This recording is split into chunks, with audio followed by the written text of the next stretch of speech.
Hello guys, my name is Nelson Viegas. I'm a high performance trainer, and today I brought a topic which I think is very important because now after all my videos that I made lately, everyone was asking, oh yeah, Nelson, it's very interesting the mechanisms, your videos are very interesting, but what are the mechanisms or what are the supplements that they really work for fat loss?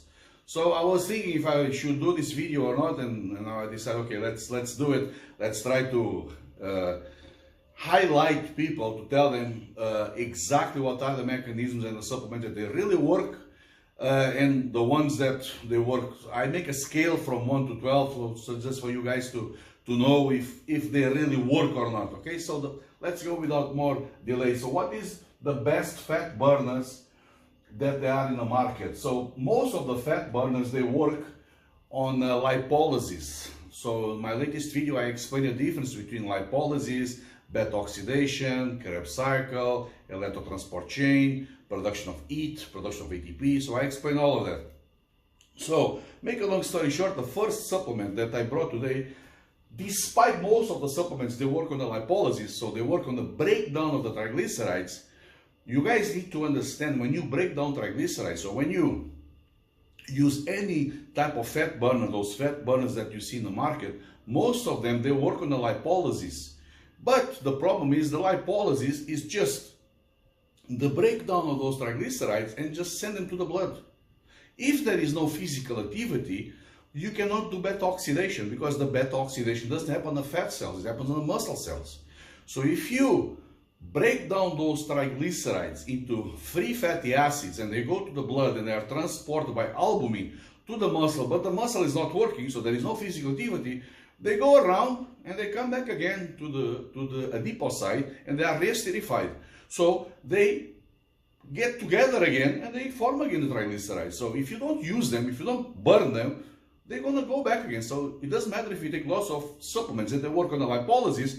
If you don't do physical activity, what's the point of taking a bunch of supplements that they work on the lipolysis, but in the end of the day, you're not active. And being active is not just 1 hour in the gym, it's being active in a 24-hour period. So the first supplement that I brought today is called DNP, which by surprise is not, this supplement doesn't work on the lipolysis. Most of them, they work on the lipolysis, but this one does work on the lipolysis. So DNP, that stands for 2,4-dinitrophenol. It's a very old supplement that it's from 1930s. Imagine, almost 100 years ago they invented these DNPs when they were making bombs. They saw that the women that they were manufacturing the bombs, all of them were getting skinny just by manufacturing, just by touching in this substance, this dinitrophenol. So what happened is, what does dinitrophenol? Dinitrophenol, like I explained yesterday on the video of the electrotransport chain, so when you see all the mechanisms, how you produce energy, how you remove the ions of hydrogen from the food, and then goes to the electrotransport chain to produce ATP. So you have the complex 1, complex 2, complex 3, complex 4, ATP synthase, where those H plus protons go in, the ATP synthase spins and creates ATPs. You can create from palmitic acid, which is a free fatty acid, you can produce around 129 ATPs, and from glucose around 38 ATPs. But if somehow we can create a dysfunction, this ATP synthase, and we redirect those ions of hydrogen to a protein that we have after the ATP synthase called UCPs, you have from UCP1 to UCP5, it depends on the cell, on the tissue that we are speaking about. So these UCPs, that stands for uncoupling protein 1, they produce heat. So our body temperature is produced in these UCPs. So instead of all the food that we eat, so all the ions of hydrogen to remove from the food that we eat, from all those macronutrients that we eat, so fat, carbohydrates, protein, they go to this area of the electrotransport chain and they're supposed to go to the ATP synthase to produce ATP, but we redirect them there to the other side, to the UCP1 or UCP2 or 3 or 4 or 5. So you redirect them there and we produce heat. So this DNP, that's the job of DNP. Creates a dysfunction when you bind, or when you try to bind the ADP to the P to create ATP. There is a dysfunction there, so the body cannot convert adenosine diphosphate into adenosine triphosphate. So in one hand, you make it difficult for the body to produce ATP, and on the other hand, you increase the activity of these UCPs producing heat. So what DNP does, increases body temperature, increases fat burning, because you are 24 hours with overheated, your body is overheated, you understand? So you are always sweating. That's why most people that they die from using this DNP, they die from excess of fever, excess of body temperature. You can really literally burn your neurons, okay? That's why it's a very dangerous drug. I don't recommend, but I have to bring it in and explain the mechanism. So what DNP does, increases the expression of UCPs. So makes your body use the energy to produce heat and not to produce energy to do its normal activities, okay? So the second, it will be clenbuterol and salbutamol. So clenbuterol, in some countries, it's a substance, it's a supplement or a medicine used for animals for asthma, because clenbuterol is a beta-2 agonist receptor preferential, okay? So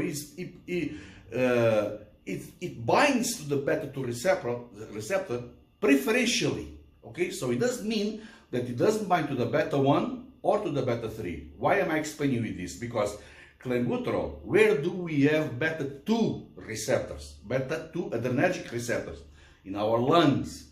So clenbuterol is used for asthma because it creates vasodilation of the pneumocytes. So this means that clenbuterol is good for asthma. But when people use clenbuterol, one of the mechanisms is preferential beta-2 agonist, but also is beta-1. That's why when you take clenbuterol, you feel tachycardia. You feel that your heart accelerates because the beta-1 receptors, they are present in your heart.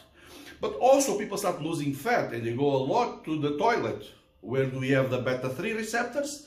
In our fat tissue, in our bladder. That's why when people use caffeine, so when they drink coffee, when they use ephedrine, when they use clenbuterol, they go to the toilet frequently. Why? Because it relaxes the muscle that controls the bladder, okay? So that's the mechanism. So I put clenbuterol and salbutamol because most of the countries clenbuterol is only for animal use and salbutamol it's for human use. What is the difference between salbutamol and clenbuterol? Salbutamol has a half-life much shorter, between 4 to 6 hours, and clenbuterol has a half-life longer, until 36 hours. So some coaches, they prefer to work with salbutamol because it doesn't interfere with the sleep. So you can calculate better the half-life of the substance. If you take a substance like clenbuterol in the last 36 hours, it means that even if you take it at 8 o'clock in the morning, at night you're still not able to sleep. So your sleep will be very, very poor. Your quality of sleep will be very bad. So the third supplement is T3 and T4. Like I explained you also in my previous videos, T3 is an active hormone that comes from T4, but when you supplement, you should always supplement T3 and T4. Why is that?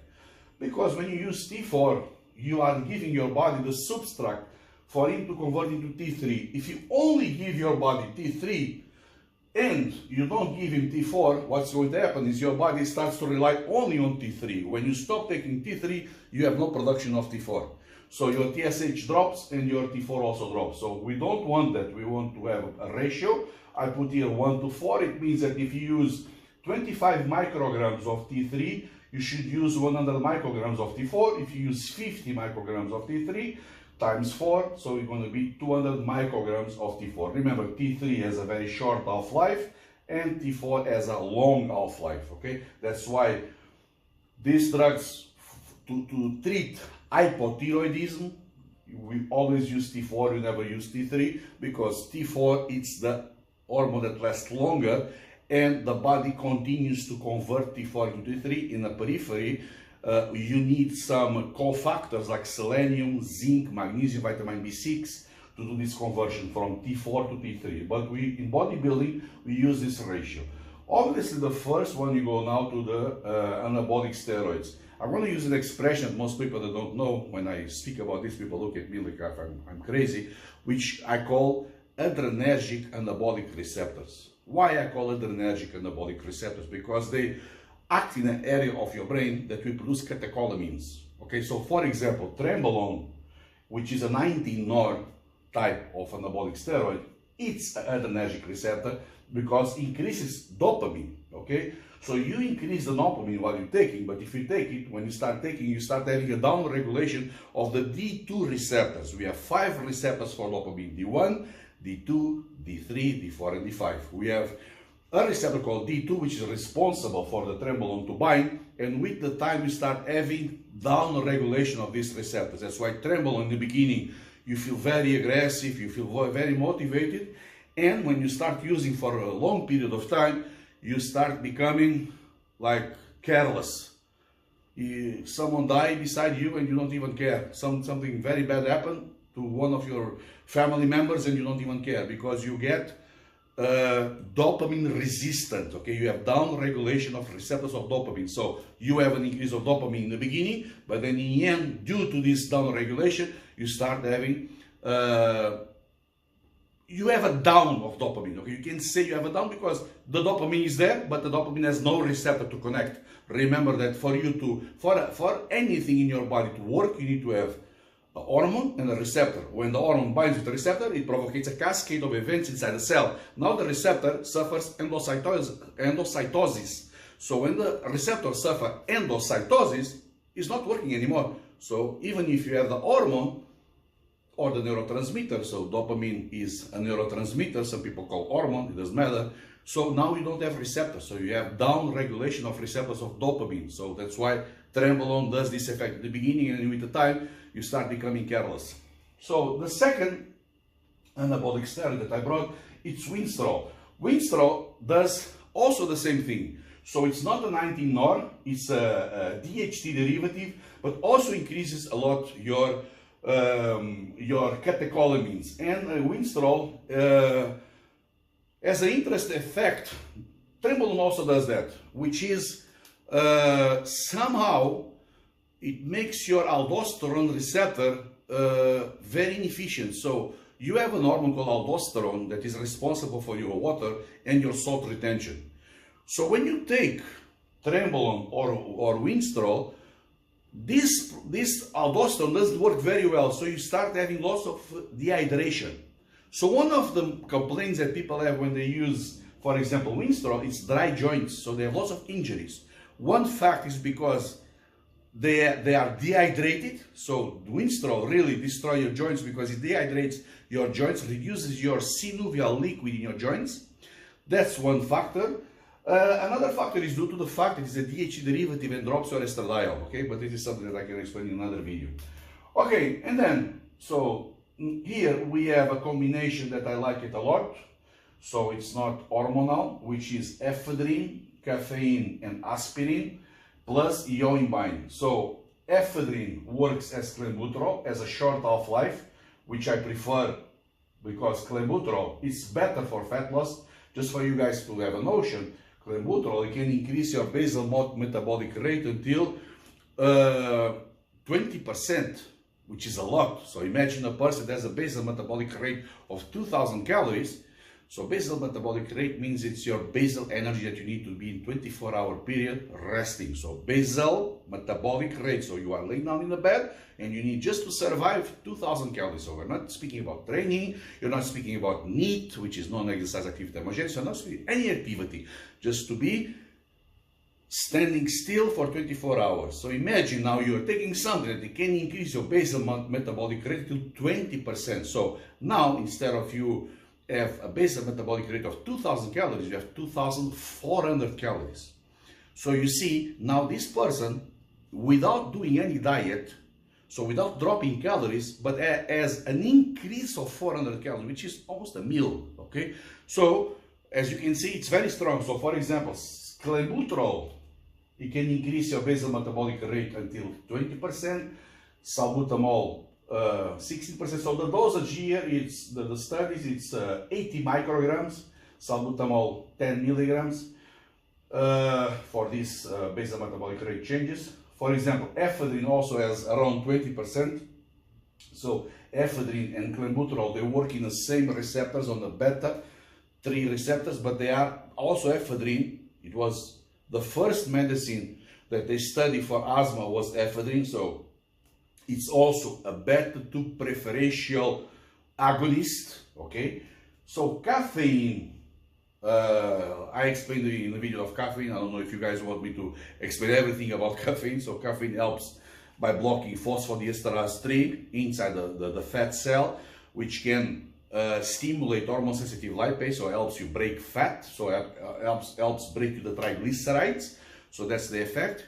And aspirin makes your blood thinner by blocking thromboxanes A2, and also aspirin works where the DNP works, in a very mild way. You cannot compare the effect of aspirin with DNP, but also aspirin somehow it creates a dysfunction in the mitochondria, especially in the ATP synthase, direct those ions of hydrogen to the UCPs to produce heat, okay? And if you combine with yohimbine, what is yohimbine? It's an antagonist of the alpha-2 receptors.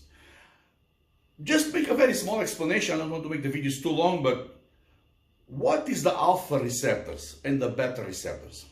Listen the name, alpha adrenergic receptor, beta adrenergic receptor. It means that both of them, they work with adrenaline. So if adrenaline on the beta receptors increases the fat burning, so increase the adenyl cyclase, which converts ATP to cyclic AMP, so what does in the alpha receptors? It does the opposite, blocks the adenyl cyclase. So imagine this situation, adrenaline comes and there's 5 receptors to connect. Beta 1, beta 2, beta 3, alpha 1, alpha 2. So you need to divide all your adrenaline by these 5 receptors. Okay, if I take something that acts on the beta 3 and mildly on the beta 1 and beta 2, so I'm already putting more work on the beta 3 receptors on the fat burning. And these two, they block the fat burning process. So if I block them, I have more adrenaline to come here. So instead of adrenaline comes, imagine you have 5 molecules of adrenaline. You do 1 molecule here, 1 molecule here, 1 molecule here, 1 molecule here, 1 molecule here. But I remove these 2. Now I have 5 to divide by 3. And now I have block this one. So now all the 5 molecules of adrenaline, they go to the beta 3 receptor. Okay, so that's how the beta or alpha adrenergic receptors, they work. So they all work with adrenaline. Okay, so with the same amount of adrenaline, with the same production of adrenaline, we have much more expression because we have all that adrenaline directed to the beta 3 adrenergic receptors. Okay, that's why I like this combination. So 7, GH, growth hormone. Okay, growth hormone, what does growth hormone? Basically, growth hormone acts by activating hormone-sensitive lipase and by blocking lipoprotein lipase, which is the enzyme that I explained you in the previous video, responsible to pick up the fatty acids from the chylomicrons and from the LDL, or in this case from the VLDL, and put inside the adipocyte to create lipogenesis, creation of fat. So GH does this, blocks this process and increases the enzyme that breaks down the second fatty acid from the molecular triglyceride, which is the hormone-sensitive lipase. Okay, so that's what GH does. We have to pay attention because GH also increases blood sugar. Okay, so you need to pay attention. That's why you see, oh, but GH, why 7th place and why not 1st place?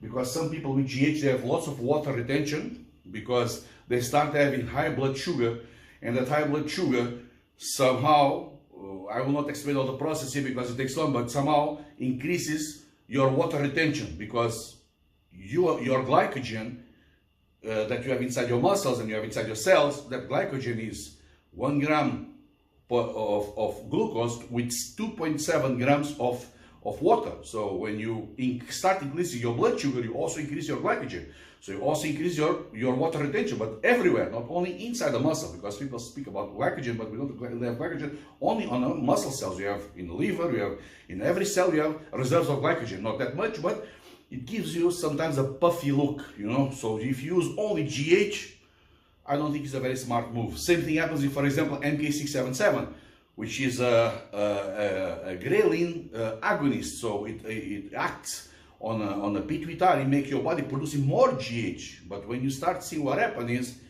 when you start taking GH or when you start taking MK77, you start increasing your IGF-1, because all of them, they go to the liver and they force your liver to produce IGF-1. And this IGF-1 is is hyperglycemia. So increase your glycemia in your blood. So that's why it's not a first choice to use it alone. Okay, in combination with other things, it's top. It's amazing. It's very good for muscle growth in combination with other substances, and that's why you need a coach to know how to organize this. But GH is a very nice substance if you use it, if you know how to use it, and if you know how to also to drop your blood sugar. Otherwise your hemoglobin 1C will shoot up to the roof, and then you have an unbalance in your OMA-IR index. So you start having lots of blood sugar, and this blood sugar start creating eye problems, brain problems, blood circulation. So you start feeling your fingers numb all the time, problems with your kidneys, you know, because the kidneys is where we have our small capillaries, you know. So as soon as that sugar binds with hemoglobin, you create, we call Maillard reaction. It creates like a caramel. You know, the blood starts becoming thicker, you know, and sticky. So that's why the diabetics, they always die blind, with circulation problems, with the members amputated because of this reason, okay? So, and then we have another DHT anabolic steroid, another one that it's a DHT derivative that is also very, very adrenergic, which is the Masteron. Masteron does several things in your body, also increases adrenaline because it's adrenergic, like I said, but also binds with SHBG. So SHBG, it's a sex binding hormone globulin, which is one of the transporters of testosterone in your body. So you have SHBG that transports around 53% of your testosterone, and you have albumin that transports around 43%, and you have the free testosterone. Okay, so this SHBG has a problem. It's very, we call it high affinity, so it connects to the testosterone in a very strong way. So we know this SHBG, now we have studies that they show that it can pass through the membrane of the cell and release some of that testosterone that she carries inside the muscle cell to do its job. But the ones that are better to do this job, it's albumin and it's the free testosterone. Okay, so when you inhibit, when the Masteron binds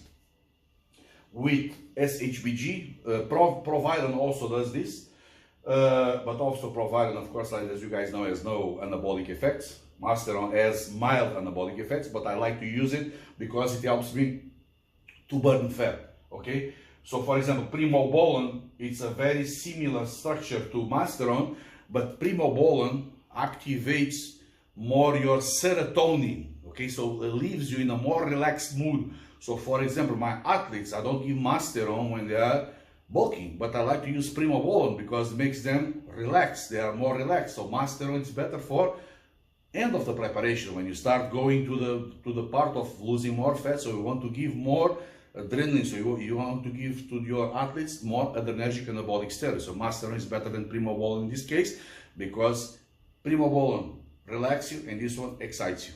Okay, so and now we go for the new medicines, Tirzepatide, which people call Mounjaro, and Ozempic. So what is the difference between Tirzepatide and Ozempic? So Tirzepatide is a GLP-1 analog, but also works on your GIP. So drops your blood sugar, so it's better to control blood sugar, but also works in your PONC and CART.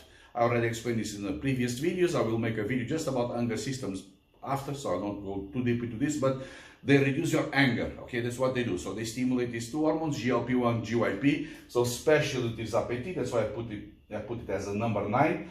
And Ozempic only blocks the GLP-1. So it doesn't block, it acts like, it's an agonist, okay? It acts like GLP-1. So Tirzepatide acts like GLP-1 and GIP, and Ozempic acts like GLP-1. So Tirzepatide is superior to Ozempic.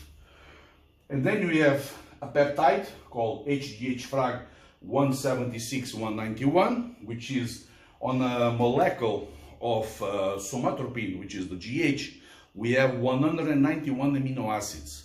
The last 15 amino acids, which is the one that goes from the amino acid 176 to 191, so they discover that if you take only this fragment, that's why the name of the product is called HGH-Frag, when you take only this fragment, what's happening is you only have lipolysis. Remember what I told you about GH? GH does lipolysis, but also increase your IGF-1, which we don't want. People sometimes they have a misunderstanding about systemic IGF-1 and local IGF-1, okay? What we want in bodybuilding is not to increase the systemic IGF-1, we want to increase the local IGF-1 that works as a mechano growth factor, okay? It's completely different, okay? It's the same hormone, but when you produce in the muscle, it's completely different than when you produce in the liver, and increases your blood sugar everywhere. So your systemic production, so your production in the liver that creates a systemic increase of IGF-1, it's not good. The good one is the one that you produce inside the muscle, okay? So I hope you guys understand this. And then you have this new one called bimagrumab. So this bimagrumab, it's a very interesting substance. This is not out in the market yet. It will come soon.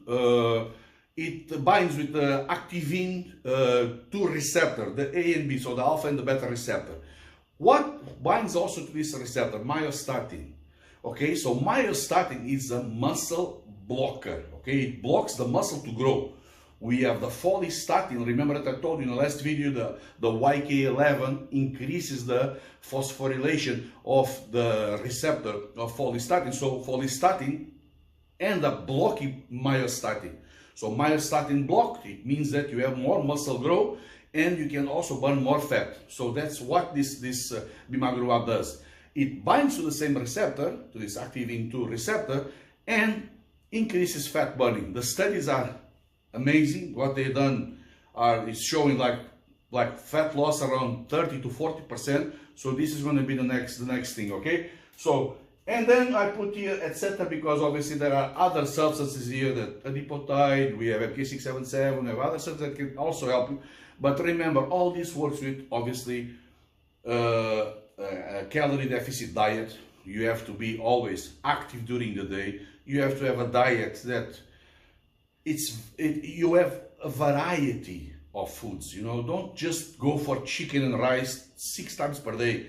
You know, no one does this anymore. You need to have a variety. You need to eat different types of foods, different types of protein sources, different types of carb sources, different types of fiber, soluble fiber, insoluble fiber, different fruits. Some fiber of the fruits, they create a gel which protects your mucus in your intestines. So there is other things. So that's why when you hire a trainer, he needs to control all these factors. It's not just calories in and calories out. It's not just chicken and rice 6 times per day, you know.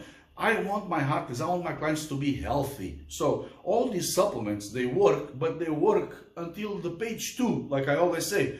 If you don't really have a busy day, a day full of activity, if you don't have a diet that is a proper diet, you don't need to go to a bodybuilding diet, you know, to lose weight. As long as you start changing slowly your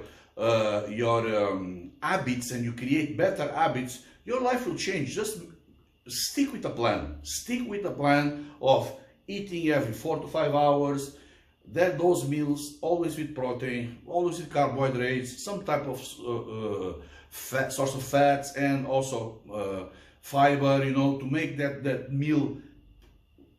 We have to have some pleasure in the meal, you know. You don't have to eat foods without flavor. No, that's not the goal. The goal is it's exactly to give you foods that they can give you some pleasure, some dopamine, some oxytocin release, so you feel good just to think about them. Remember, dopamine is prediction of pleasure. It's not pleasure, and oxytocin and beta endorphin is pleasure. So when you know that you're going to eat, I'm going to eat the fruits that I love. So I'm going to eat now, for example, chicken or whatever you're going to eat. Prawns, I love prawns, for example. I love to cook prawns with garlic, you know, gives me a nice source of protein, you know. It's not like the chicken all the time and there's no fat. So I can cook it with some garlic, you know, prawns, or you can have some white fish or whatever. So try to eat several types of foods that somehow, you know, I love the taste of that. So I can have nice carbs. I love rice, I love pasta, I love spaghetti. Have your spaghetti, have your pasta. As long as it's contabilized in a context. Remember, diet is always a context. It's not one food. That's why I hate when I see these trainers and I see these people coming here. Oh, carbohydrates are poison. Oh, fruits are full of fructose. Oh, protein is going to make you whatever, damage your kidneys. Creatine is the worst poison. It's not true. It's always a context. You know, what is the context for, and then you have to look at your environment, your friends, your comportamental environment. So who is your group of friends? Where are you from? Are you from Europe? Are you from India? Are you from China? What are the things that your family likes to eat? And then try to somehow be close to them and somehow be close to you also, to your goals. You know, don't be fundamentalist, okay? Because what is the secret of the diet is to be sustainable. It's not to come and, oh, no, I'm not going to eat carbs. Oh, I'm going to cut sugars. Oh, I'm going to cut this. No, it's not like that. It's not how the diet works. And if you hire a proper professional coach, he will tell you this and he will explain you all these mechanisms. He will elaborate a training, a diet, a sleep pattern, a hydration protocol for you guys to know how to use that. And then these things, they come with that, okay? So thank you so much, guys. I hope you enjoyed this video and you understand, you understood all these mechanisms, and see you soon, okay? Thank you so much. Keep sharing my videos, keep watching and like, and somehow interact with them, because otherwise the algorithm, it doesn't really support me. So if you guys don't do nothing, just watch the video and throw it away, it's not going to help too much, you know? Okay, thank you so much and have a great day.